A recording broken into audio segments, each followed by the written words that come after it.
అందరికీ నమస్తే నొల్ల welcome to సాఫ్ సీదా ముచ్చట. అంతన్నాడింతన్నాడే గంగరాజు నట్టేట ముంచేసాడే గంగరాజు, అస్కన్నడు బుస్కన్నాడే గంగరాజు, అంగెట్లా అమ్మేశాడే గంగరాజు అన్నట్టు సర్కారు అన్ని వర్గాల పబ్లిక్ను అట్లనే ఆగం పట్టించిందని ఇప్పటికే సబ్బడ్డ వర్గాల ప్రజలు రోడ్ల మీదకి వచ్చి ధర్నాలు చేస్తాండ్రు. ఓట్లకు ముందుగాలు ఆటో డ్రైవర్లకు 12,000 ఇస్తాం, సంక్షేమ బోర్డు పెడతామని కోతలు కోసిన చేతి గుర్తు సర్కారు గద్దెనెక్కంగానే అదే చేయిని మర్రేసి నోట్ల మన్ను పోసింది. కానీ ప్రతిపక్షం మాత్రం మీకు మేమున్నాం, ఎవ్వరిని అన్యాయం కానీయమని ధైర్యం ఇస్తాంది. ఇగో ఇట్లా ఆటో డ్రైవర్ల సమస్యలు లేకుండా చూసుకుంటాం, అలను పల్లకిల ఊరేగిస్తామని ఎన్నెన్ని మాటలు చెప్పింది.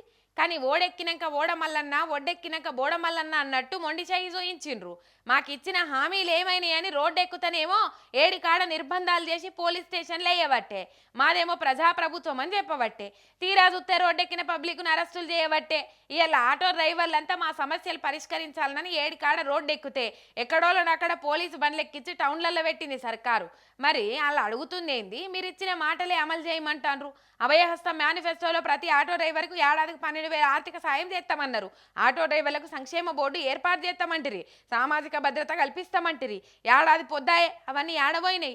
ఎంబడే మా డిమాండ్లు తీర్వాలని ఇలా నిరసనలకు పిలుపునిచ్చినాయి ఆటో యూనియన్లు. కానీ మన ప్రజాప్రభుత్వం గట్లా నిరసన చేస్తే ఏం చేస్తుందో తెలుసు కదా. ఎప్పటి తీర్లనే ఎక్కడోళ్ళని అక్కడ నిర్బంధాలు చేసి కేసుల పాలు చేస్తుంది.